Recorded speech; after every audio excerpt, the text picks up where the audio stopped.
Back in the day, GM put this carburetor, the Rochester Quadrajet, on millions of Chevys, Camaros, Corvettes, and trucks, and they marketed it as nothing more than an economy carb designed for better fuel mileage and cleaner emissions.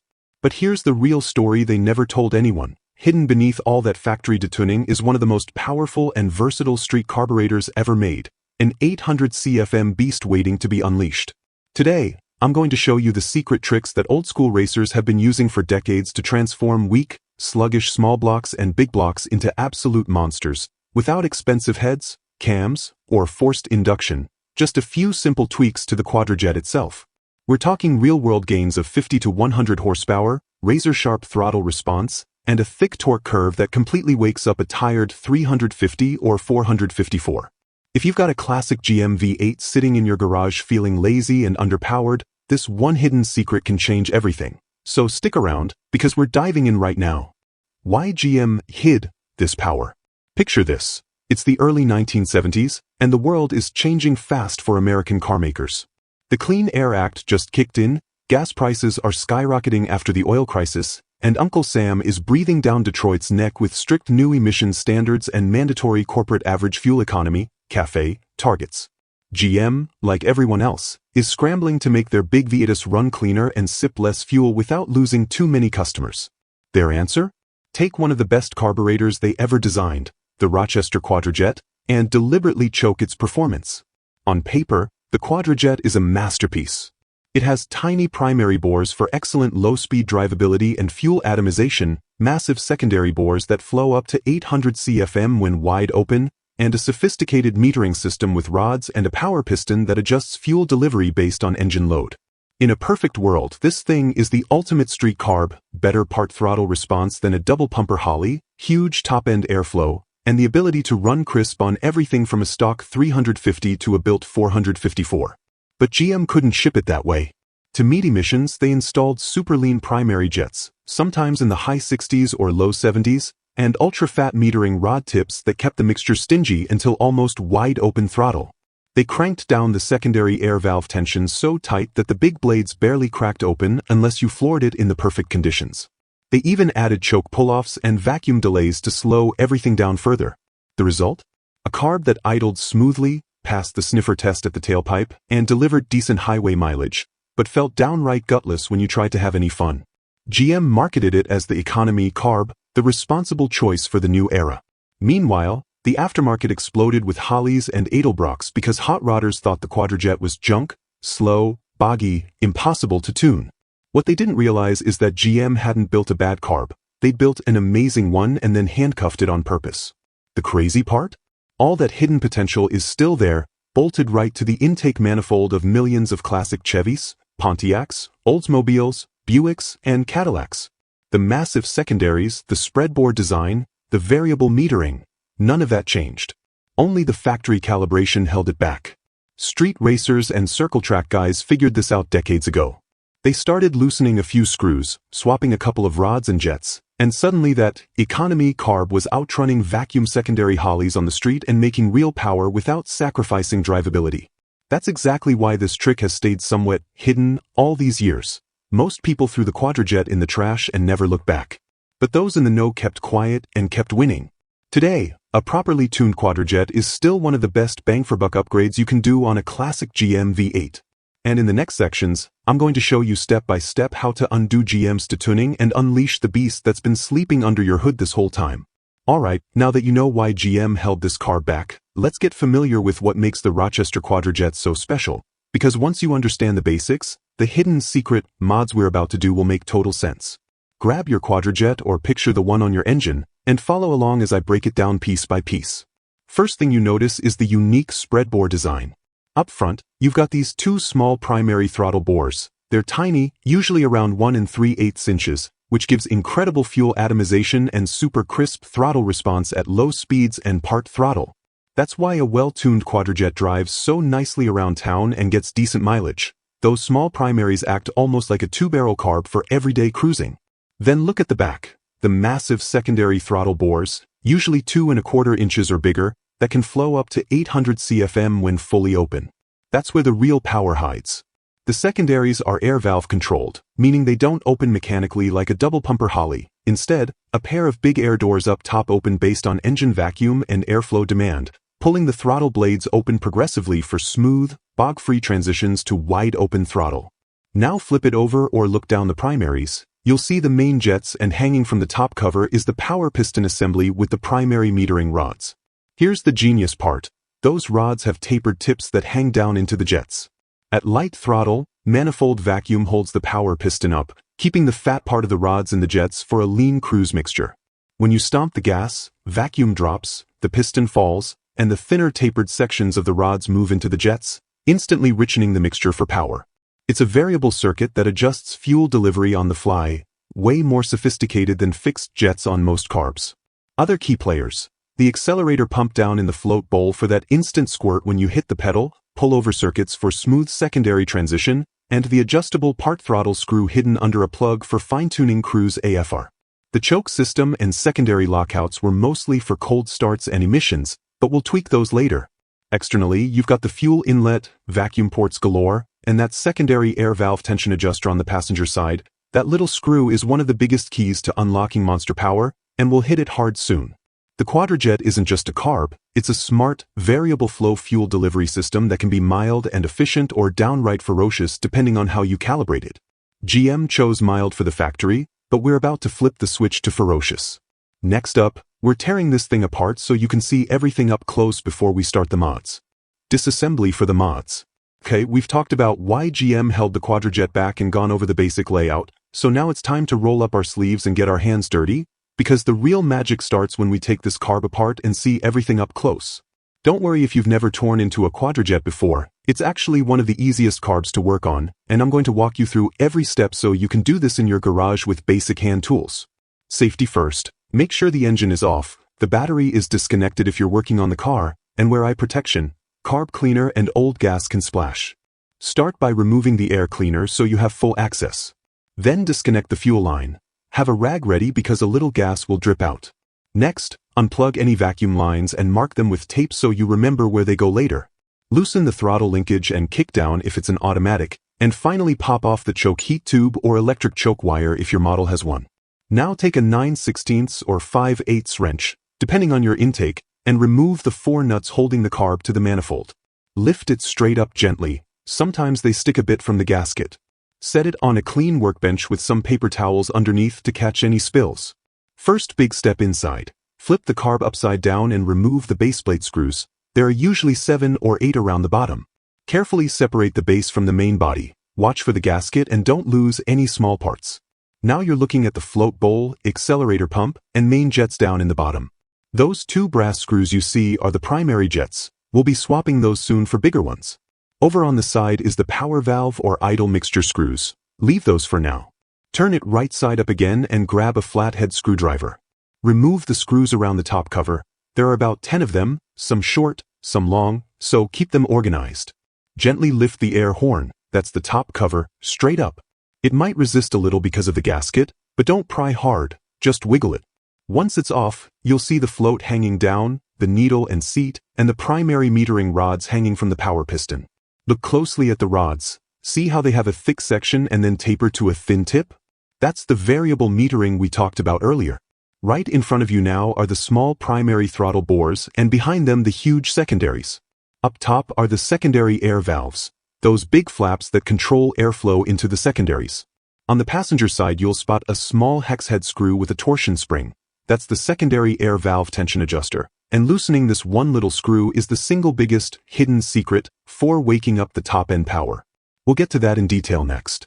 Also notice the tiny pullover nozzles just above the throttle blades and the accelerator pump arm. These are critical for smooth transitions. Everything is now exposed and ready for cleaning and mods. Take a minute to blow out the passages with carb cleaner or compressed air. Years of varnish can clog things up and rob power even before we start tuning. By tearing it down this far, you can see exactly how simple yet clever the design is, and how easy it is to unlock what GM locked away.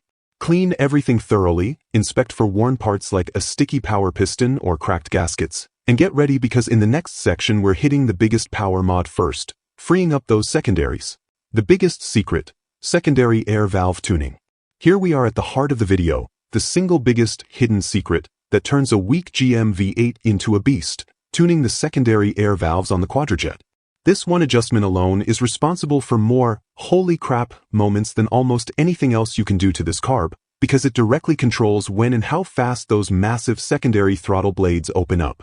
GM said it's super conservative from the factory, so tight that the secondaries barely crack open unless you're at wide open throttle with perfect vacuum, all to prevent bogging meat emissions and keep things safe.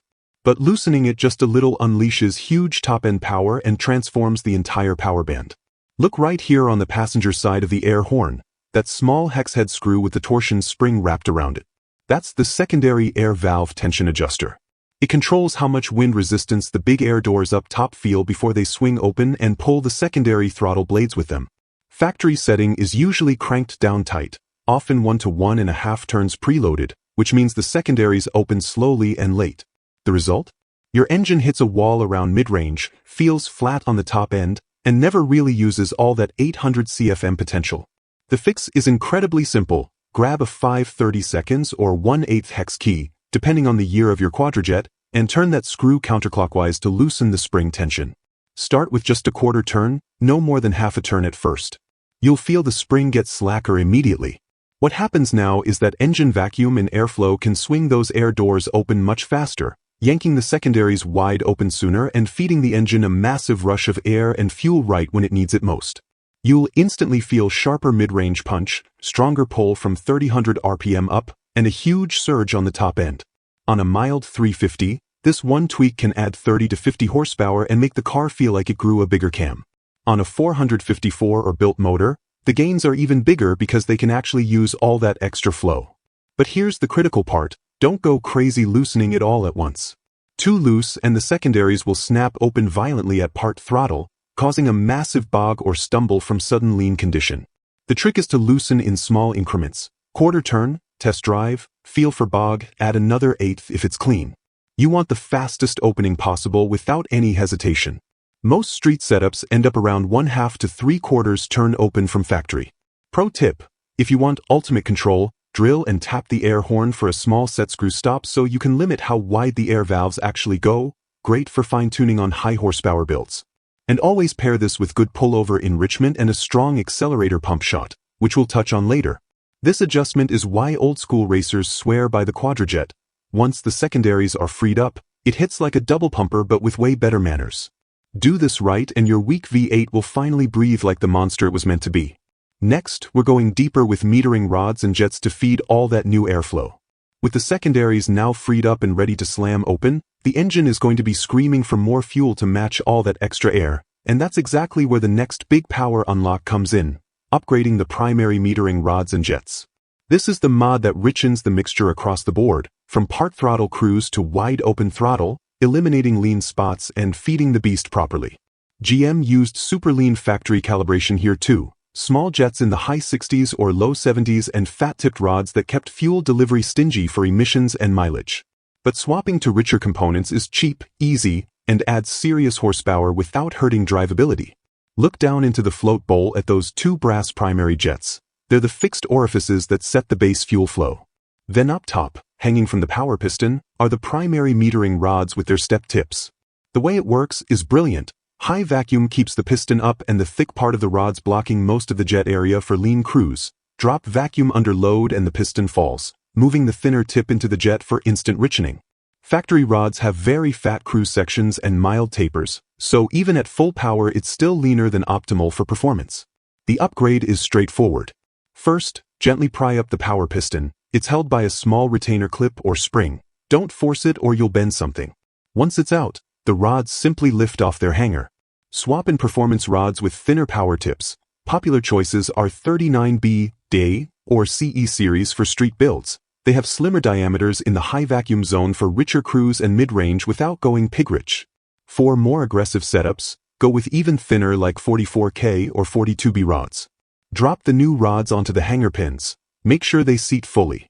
Next, the jets. Use a flathead screwdriver to unscrew the stock ones and install larger primaries. Step up to 0.074 to 0.078 for most street V8s, especially with today's ethanol-blended fuel that burns leaner. That's usually 4 to 8 sizes bigger than stock and flows significantly more fuel at full power.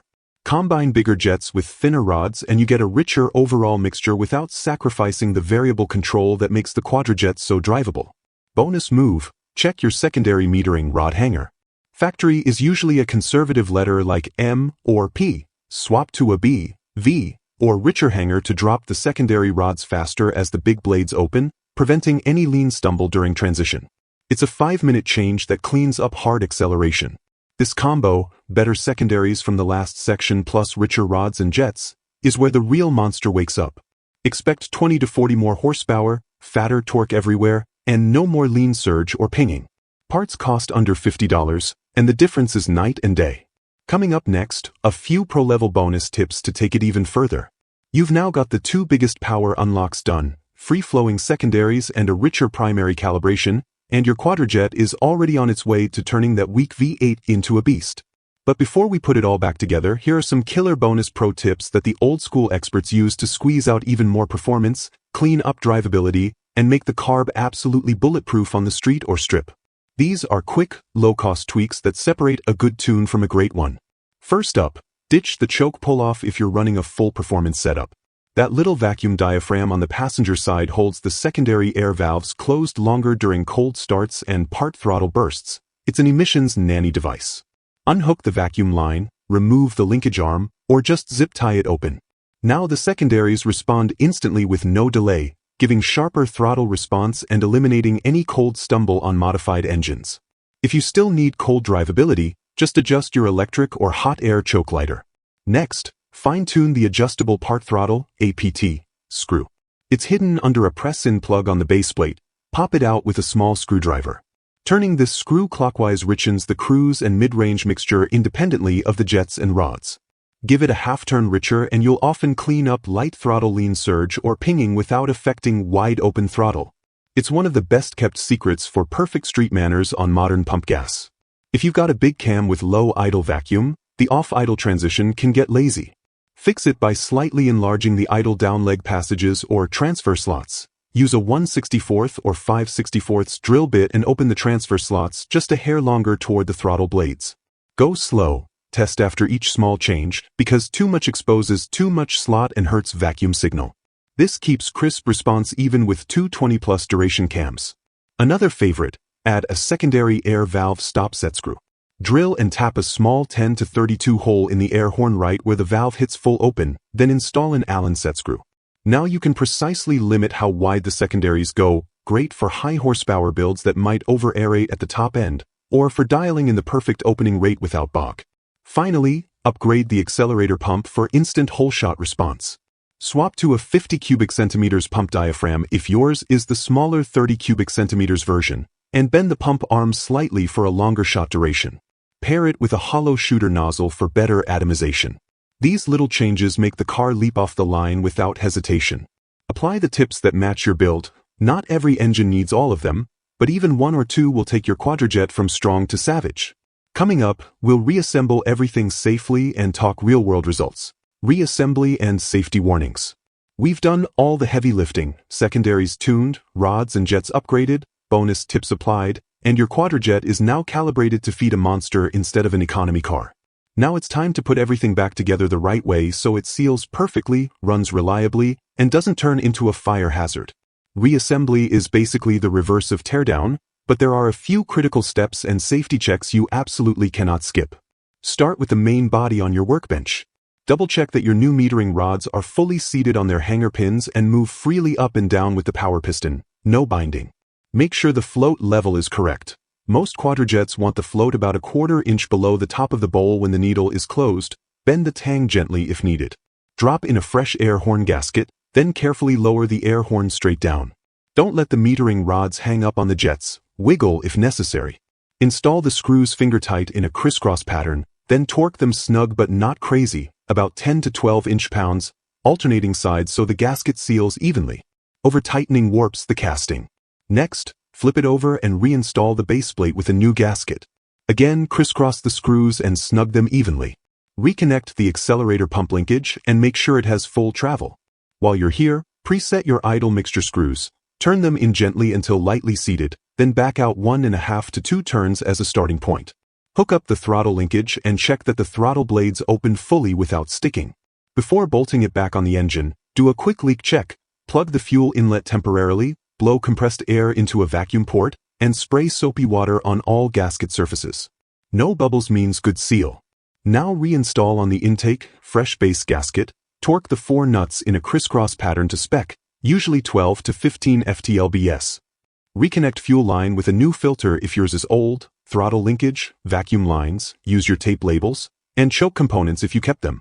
Here's the big safety warning, and I can't stress this enough. Wrong tuning can make the engine run dangerously lean, causing detonation, burnt pistons, or even engine failure. Too rich and you'll wash cylinders or foul plugs, but lean is the killer. Always use a wideband O2 sensor or get it on a dyno for final AFR checks. Target 12.8-13.2:1 at wide open throttle, 14.7 to 15.2 at cruise. If you're guessing, stay on the rich side. Also check for fuel leaks after startup. A dripping Quadrajet is a fire waiting to happen. Start the engine, let it warm up, and set idle speed and mixture by ear or vacuum gauge first, then road test carefully. Feel for bog, surge, or hesitation and fine-tune the secondary tension or APT as needed. Done right, this carb will run clean, crisp, and powerful for years. In the final section, we'll look at real dyno proof and the kind of gains you can expect. And there you have it. With those simple but powerful mods to your Rochester Quadrajet, you've just undone decades of factory detuning and turned a weak, emissions-choked V8 into the street beast it was always meant to be. The results speak for themselves. On a typical stock or mild 350 small block, expect gains of 50 to 80 rear-wheel horsepower and even more torque down low where it matters for driving. Big blocks like a 454 can pick up 80 to 100 plus horsepower because they finally get the airflow and fuel they crave. Throttle response becomes razor-sharp, mid-range punch hits harder, and the top-end pull feels endless, all while keeping great drivability and decent fuel economy if you're easy on it. Real-world dyno tests back this up time and again. Look at these charts from tuned Chevys. Stock calibration might put down 250 to 300 horsepower with a flat torque curve that falls off early. After secondary tuning, richer rods and jets, and a few pro tips, the same engine jumps to 350 plus horsepower with a fat, flat torque line from 2500 to 5500 RPM.